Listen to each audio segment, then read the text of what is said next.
Welcome to Heart and Hustle, where passion fuels progress. Yo, welcome back to Heart and Hustle, the podcast where creativity meets purpose, and we amplify the stories of dynamic, amazing leaders who are changing the game and really changing the world. I'm your host, Jeffery Beckham, and today we have a powerhouse joining us, and I use powerhouse for real. Tonika Lewis Johnson is synonymous with bold, transformative art and projects that invite us to rethink everything we thought we knew about Chicago's past and its future. From her nationally acclaimed photo map project to her current work with UnBlocked Englewood, Tonika's not just documenting history, she's actually rewriting it. She's fresh off her first solo exhibit at the Gordon Parks Foundation Gallery in New York and the release of her new book, Don't Go, Stories of Segregation and How to Disrupt It, co-written with Dr. Maria Christen. Trust me when I say this is a conversation you don't want to miss. Tonika, welcome to the show. I'm so glad to have you. Hey. How you doing? First, how you doing? I'm good, thank you. Thanks So- for having me. So I gotta lock in with the roots, right? I wanna hear. Tell us about little Tonika, how she grew up, and how growing up in the city of Chicago, South Side, helped shape your identity as an artist and an activist. I grew up in Inglewood, but I also lived in Northside Edgewater neighborhood. And then I also went to Lane Tech High School. So all of those things together, especially my commute to high school at Lane Tech from Inglewood, was the most transformative, eye-opening experience, because that's when, my 13-year-old little self was starting to see how my neighborhood looked different. I discovered that my neighborhood looked ugly to me in comparison to the neighborhood my high school was in. And that's something I had never thought before. And I was like, oh my God, I never thought my neighborhood was ugly.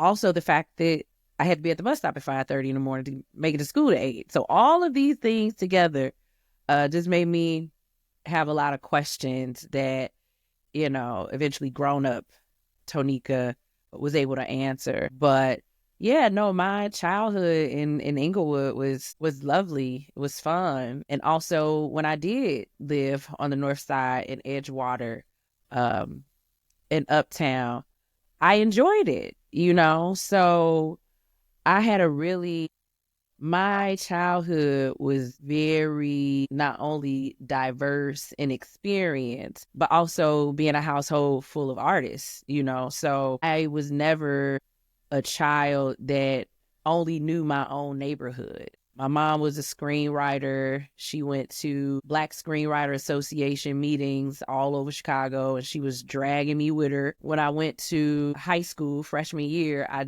joined Young Chicago Authors. That was like their third year of being in existence.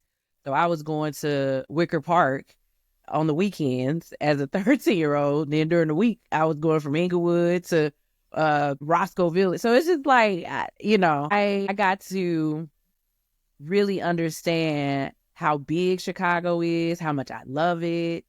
And then my friends in high school, I got to meet people from places in Chicago I had never even heard of. I didn't know what the West Side was until I met friends in high school from the West Side. I didn't know there was a Northwest Side. So it was just, rooted and from Inglewood, but I was very well aware of all of Chicago growing up at a very early age, probably starting at like 7 years old. So for me, Chicago has always been a big city full of people who I had relationships with.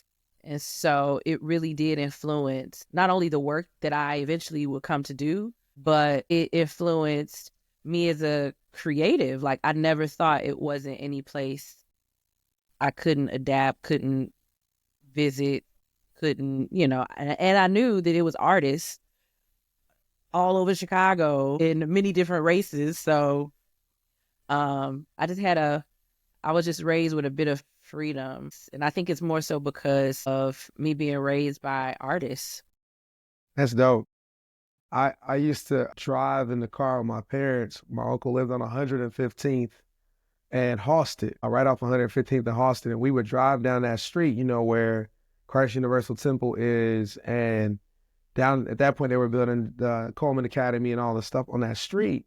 And I would always ask myself, like, how is it that one side of the street could be so beautiful and well developed with new buildings, and the other side had blight and buildings that were run down? And when I was like 8 or 9 years old, in my mind, I would tell myself I wanted to come back and build the block. Like, I wanted to rebuild the block. So that was so like instrumental in me when I graduated from school to come back to Chicago. Went to school in the suburbs, high school, went to Missouri undergrad. But when I graduated at 23, I moved to Bronzeville because I wanted to be in and part of the community. And, when you talk about the familial part of art and the influence it had, maybe speak a little bit about the family and like what impact your family had on your journey as a creative. Oh my gosh. So first of all, I think artists and creatives, we automatically have a cheat code. Like, that's usually where diversity exists. And also creatives learn. We don't even learn. It's just kind of like intuitive to us that if someone does the medium that we do, whether it's illustration, photography, poetry, singing, you're going to be curious about that person because you're like, oh my God, we're alike. We like the same thing. We like to draw. We like to sing. So you're going to disregard race and economics because you have a shared passion.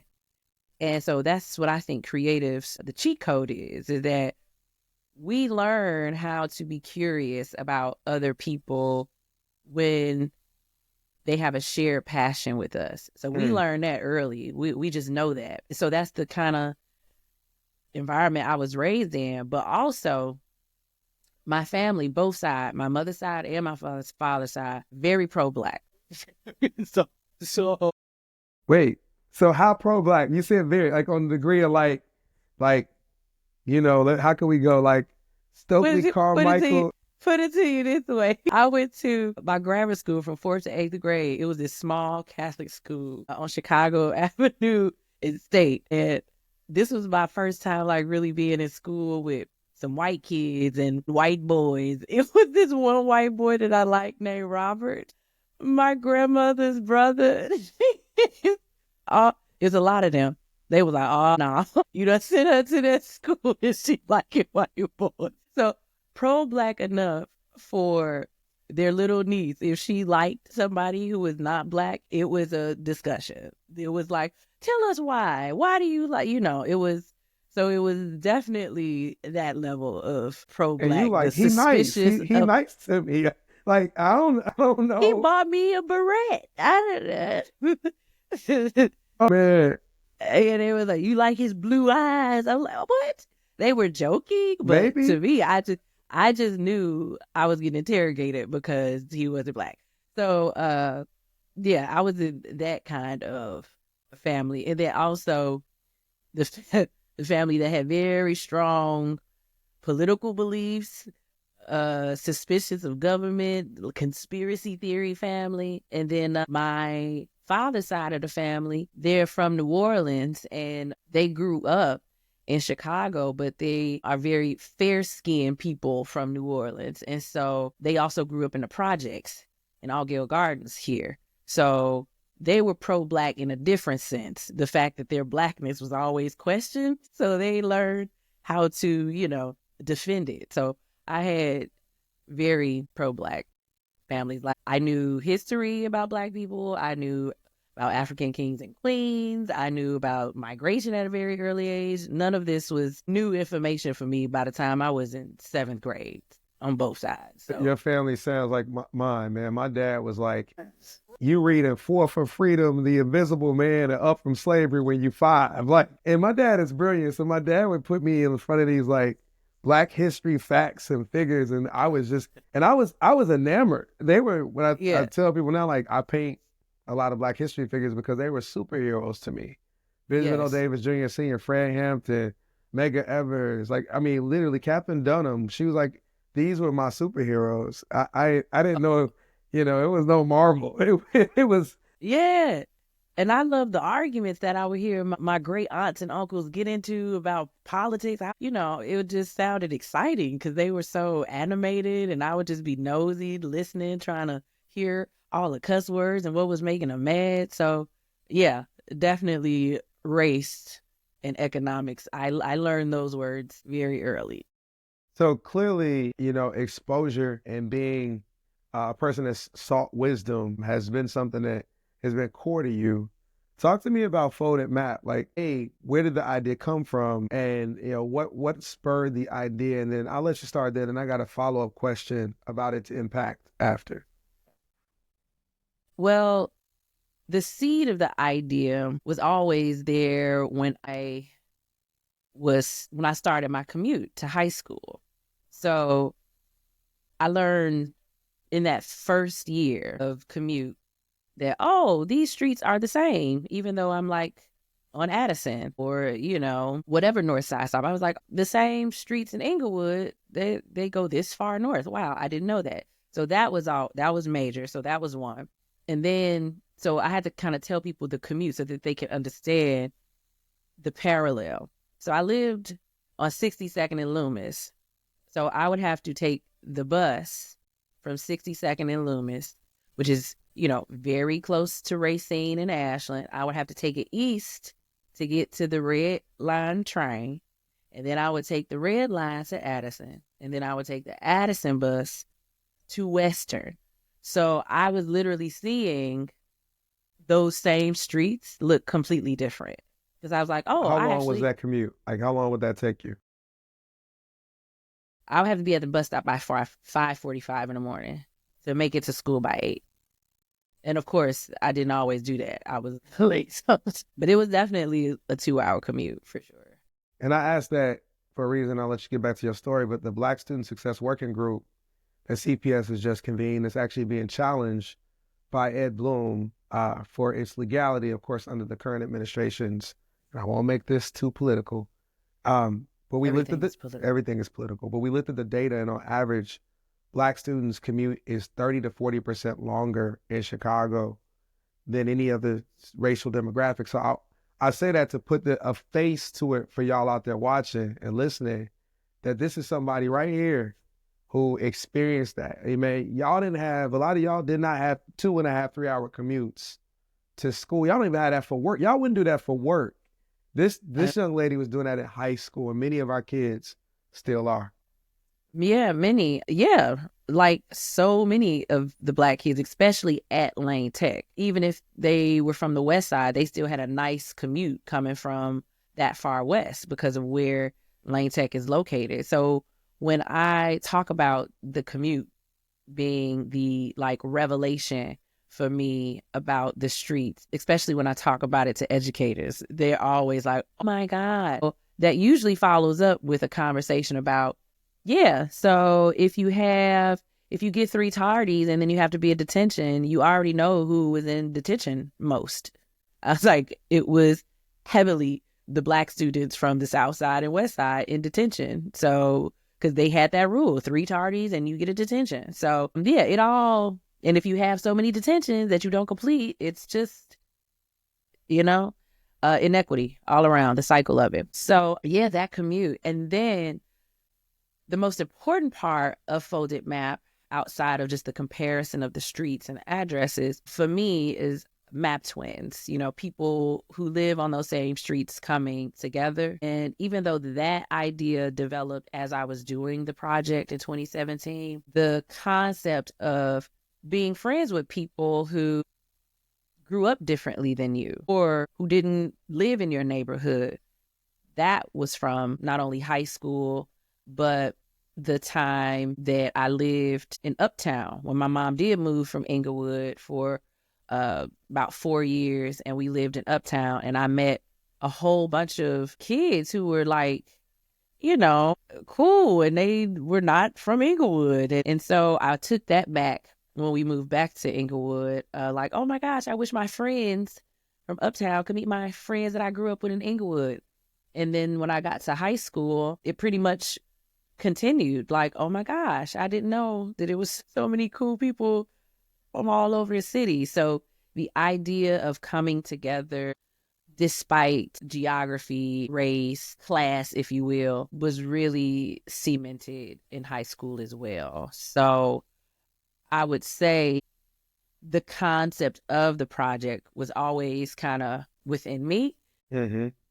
I usually tell people that Folded Map, even though it's about the city, it's really like my biography in a project, because the project in and of itself is observations that I had at different points in my life, and I just put it all together in a project. And 2017, actually 2016, was when I made the decision to finally get it out of my head and do a project, because that was the presidential election year, and that was the first time our current president was in office. And I got totally upset about how Chicago was being spoken about. And so that's when I knew, like, okay, I gotta do this project. I don't know what it's gonna do. I don't know who is gonna help, but I have to get it out of my head, because I'm tired of hearing about people talk about Chicago and Inglewood and Black neighborhoods in Chicago in a way that is so obvious that you're ignorant to history, you don't respect it, you don't understand it, and it's just so accusatory to Black residents who live in disinvested neighborhoods. And I was just like fed up. So I said, oh no, people who say, oh no, it's no difference, or, it's whomever's fault who lives in, the neighborhoods. Folded Map, really, I did it out of spite, to show, no, this is not segregation. Present day does exist, and Very it's much because so. of history. Yeah. So Very much so. 2016 was like, I think that was a turning point for a lot of us. 2016. Yeah. Like, what? Yeah, that's the year I decided I was leaving tech and I was gonna go do this work. See? So I it was joined, like all of us. I was like, count me, sign me up. Like, I'm here All for of us it. tapped in. We said, oh, no. It's interesting because I feel like we're at that point again of an existential moment where people are looking at themselves, and those of us now that are a little older at this point are like, I'm back. I need to raise my hand again, and we're looking at the work differently because we're wiser, and many of us have amassed some things. The strategies are different, and I love what I'm starting to see cook in our city in particular. Yeah, first of all, Chicago, well, we don't get a lot of props for a lot of things, but we are an organizing city. We are innovative. We have been, because we're the most segregated, legacy segregated city, not the segregation that moves around. No, legacy segregation. Since we are that city, we have been coming up with creative solutions to disrupted equity for so long. So we are very innovative in that sense. And it spills over into every sector, even within art, because there is not a lot of artists like myself and so many other artists in Chicago who like build in social justice and equity and Black pride and all of it in their work to the same degree as us. It's just not a lot of communities of artists that do that on this scale. And Chicago is kind of ahead of the curve when it comes to that. Yeah, no, Chicago, we know how to,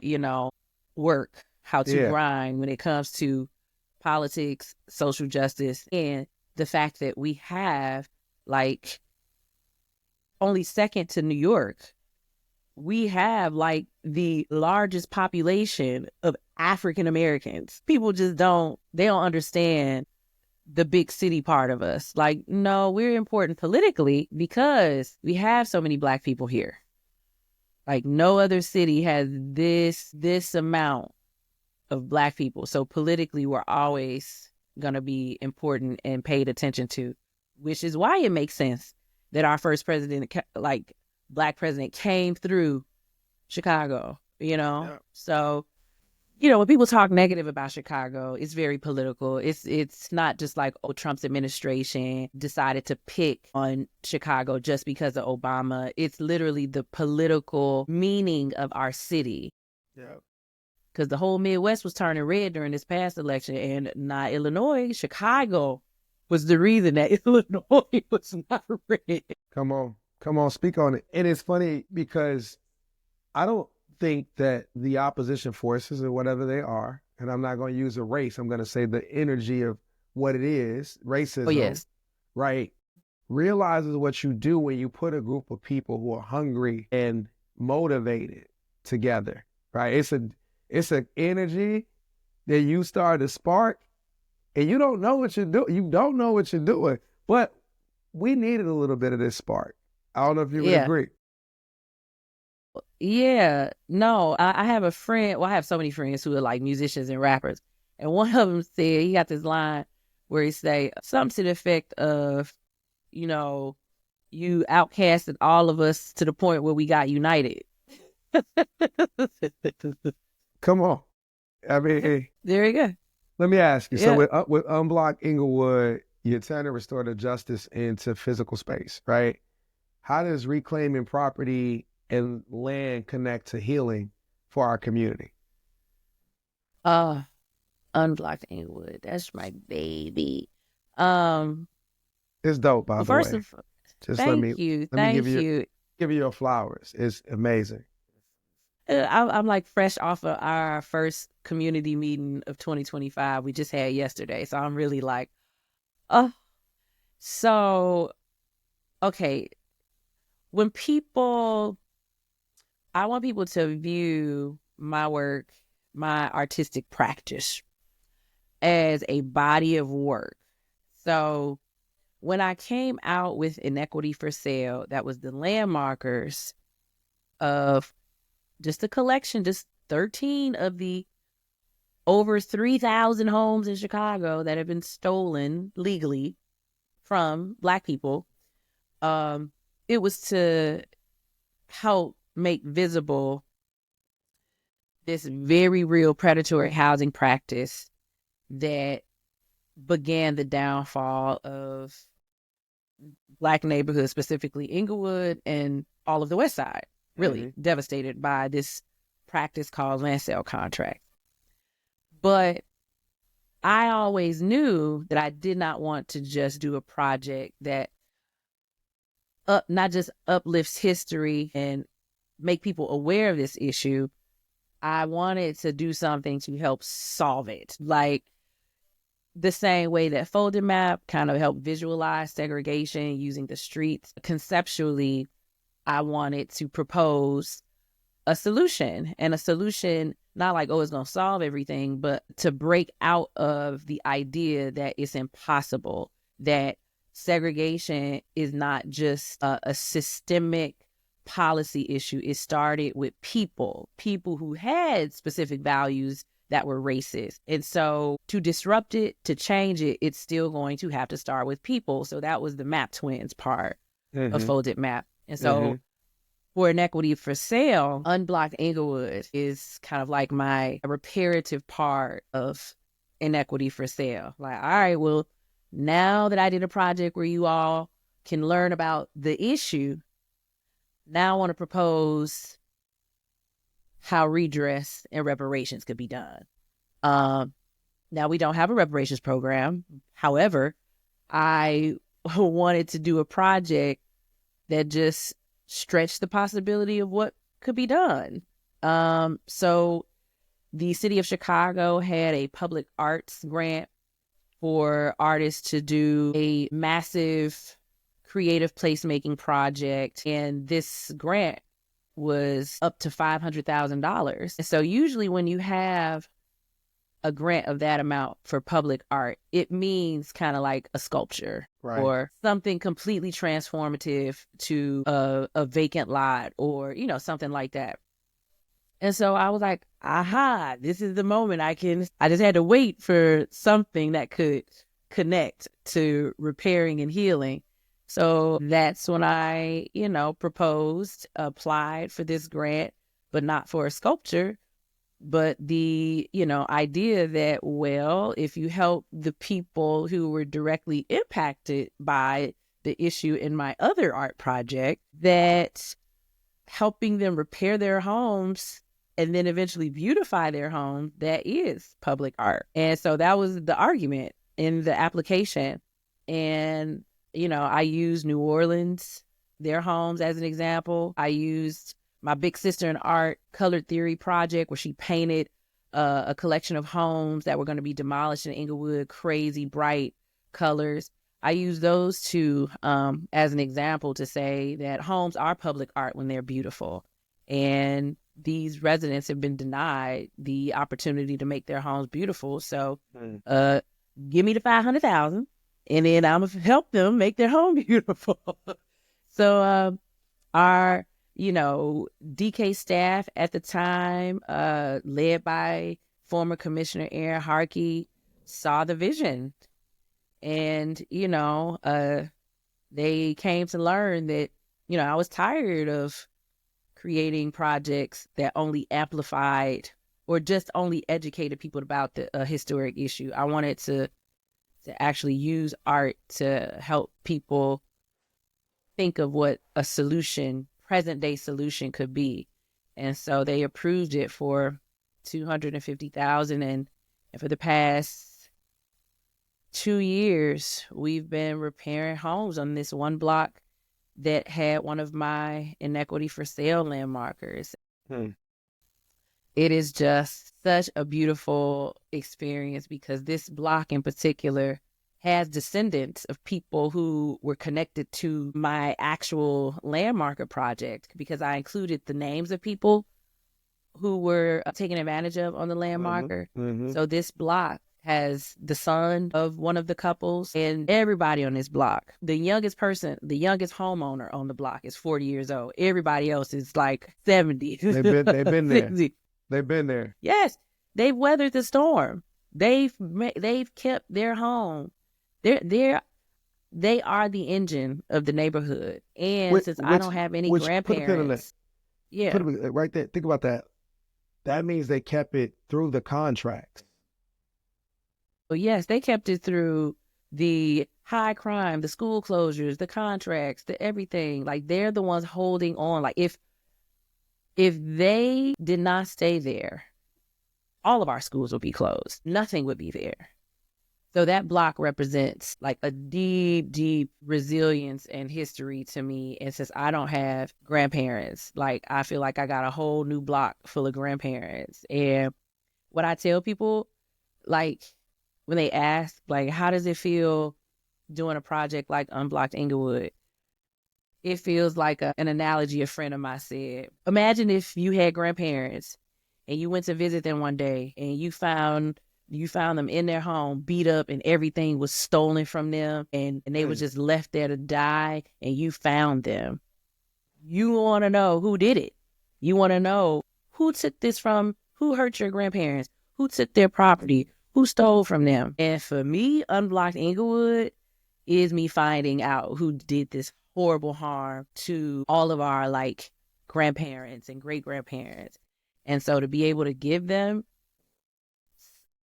some of what they were denied to have because of just outright racism just feels really good. And it keeps me motivated. I know this current presidential administration is crazy, but when you're working on something like this, it's just like, it's so easy for me to be like, well, we're gonna just do what we do until this time is over.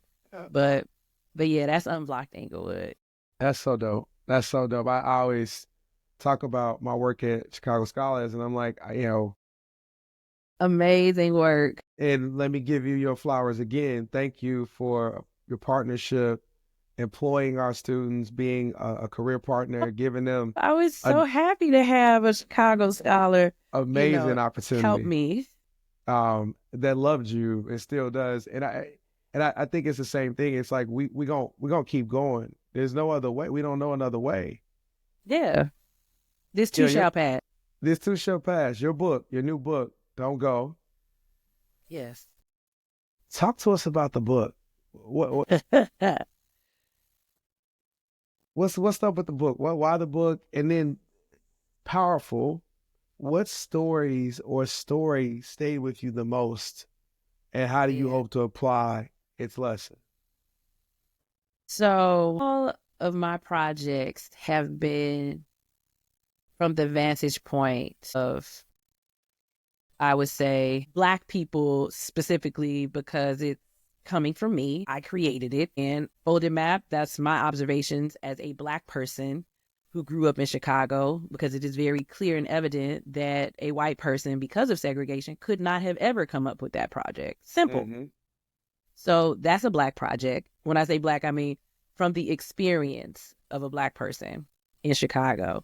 Inequity for Sale was uplifting the trauma of what Black people experienced in the 50s and 60s, trying to be pioneers and homeowners.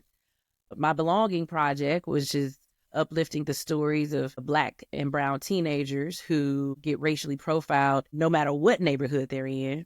And Don't Go, well, Unblocked, you know what that is, but Don't Go is really a project that is coming from the perspective of white Chicagoans and transplants, Chicago transplants, with some stories of people who are from neighborhoods that others are told to not go to. But I really wanted to do a project that offered a realistic way that white Chicagoans and transplants can contribute to the conversation about segregation in a authentic way that's coming from their experience.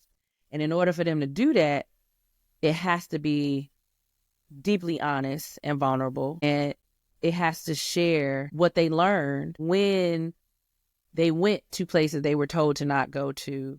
And that is really the premise of the book. It is people sharing their stories about when they were told to not go to the South and West Side and what happened when they went and what they realized about race and themselves when they went. And so for me, you know, I can't pick one story because all of them are so touching. As a collection, even though it's other races included in the book, but for me, what was really interesting as a Black Chicagoan is hearing the stories of white Chicagoans being honest about how early being programmed to be anti-Black like comes up, you know? And so they were just honest about not knowing that that advice was rooted in racism.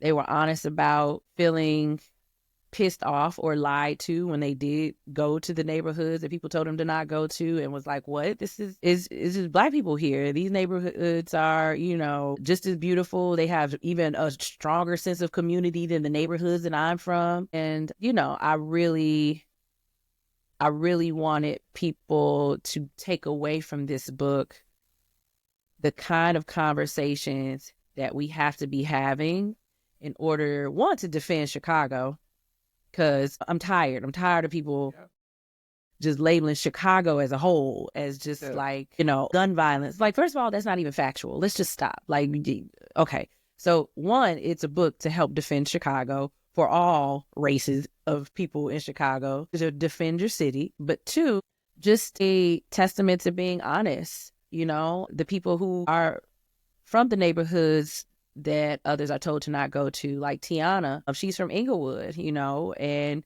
she's an engineer. She went to IIT, and she heard on her freshman orientation, the school tell this room full of international students to not go to basically all the neighborhoods that were Black. And that was the first time she heard that.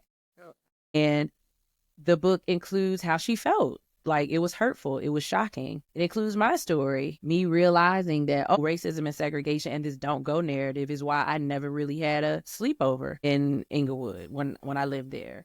So it's just a collection of really honest stories about people realizing how racist and damaging saying don't go is. It's wild, like, when you break down how systems actually work. And here's a great example, audience. Go to your corporate housing department and ask them to pull up the list of recommended neighborhoods they give when somebody's coming here, moving here, transferring here at your company. And look at the neighborhoods you don't see. And none of them are on the south or west sides of the city. Like, you won't even see Hyde Park. You won't see Beverly. let alone Inglewood, Bronzeville, Woodlawn.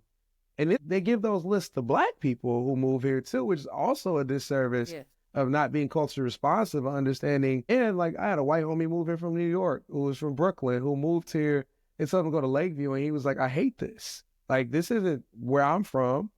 This isn't what I'm used to. You know, and I think you talk about systems working. What does that do? That means corporations, are spending money in those communities because they usually buy temporary housing for folks as they look for homes in those places. And you are intentionally not investing in or divesting because other businesses don't want to move there because you told people not to go there. The other fun story I got for you, when I was in my fellowship, I won't name the fellowship. Part of the fellowship is like you go to class every Friday for 8 hours, and then we would go out in different communities. So my class was probably like, 20% African-American. Everybody else was everybody else. And the one we did on the South Side, we went to the Discover Center and we had class there. They brought neighborhood and community leaders in, best food. It had AC Suite and they had all kind of good food, like literally. And afterward, we were like, we always go to hang out. So they're like, well, where are we going? And me and my girl, Adrian Urban, were like, we're going to take you to Family Den. We're going to go to Family Den. And at 4 o'clock, we walked in Family Den with like 50 people, 10 Black, and everybody else.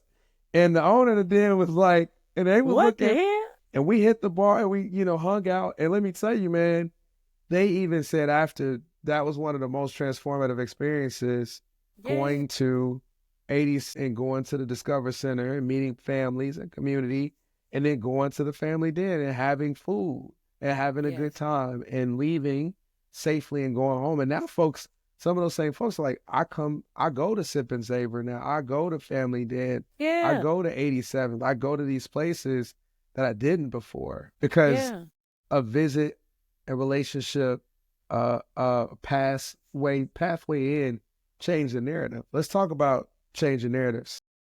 Yes. Chicago really struggles with controlling narratives. What are some ways that you see as artists and everyday people that we can actively, like, really rewrite the story of the South and West Sides like you're doing? How can we get involved? Yes. Well, first off, just become an active resident. I tell people to start where you're at. It doesn't start where you're at, but then also recognize that you have agency. Like, no matter where you live, you do have an alderman. No matter where you live, you can contribute to something in your neighborhood. So just even that one act. Or you can actually go to another neighborhood and learn something about it. It's those simple things that I want people to feel empowered enough to do, and to feel that it is those small things that will make a change. Because a lot of people, we get programmed to think that activism and advocacy is protesting, getting involved in politics only. But no, especially in Chicago, it is relationship building. That is the root of organizing. And so if you just start with, relationship building, whether it's across divides in your neighborhood, that is really how you start a momentum. And I just hate that people get taught to believe that that's not a critical part of change, of systemic change. Like, no, you got to get out and know people. What's the first thing anybody running for office do? They go knock on doors and get to know people. That's enough. Because when you do that, you're going to discover things that you might want to get involved in, who you might want to help, or somebody that can help you. So just start there, expand your social network. And when I say expand your social network, it doesn't always necessarily have to mean racially. Like, I have to always tell people, even though I grew up in Inglewood, my childhood experience in my neighborhood is very different than my adult experience in my neighborhood. I'm able to meet other homeowners who lived nowhere near the block that I grew up on. So, you can even have a different experience in your own neighborhood as an adult. And, that's expanding my social network, So Inglewood isn't just the place where I have childhood friends anymore, So I just want people to feel good about, getting to expand your own social network is part of systemic change. And you don't have to, if you want to volunteer somewhere, yes, go do that.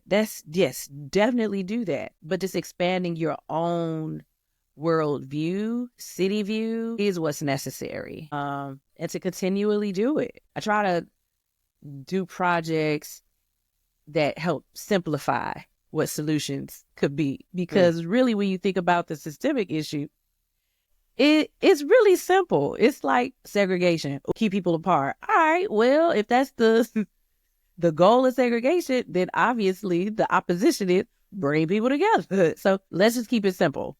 They tell you to don't go, go. If they tell you, oh, just stay on your block or stay in your house. No, get to know your neighbors. Get to know people on another block.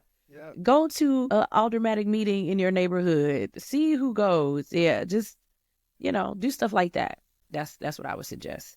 So look, we over time, but I appreciate you. I want to get and have you tell the people how we can support what projects, where can we get the book? Like how can we Well, first of all, you can get the book online, specifically Barnes & Noble. They purchased a whole bunch of them, so they have them in stock.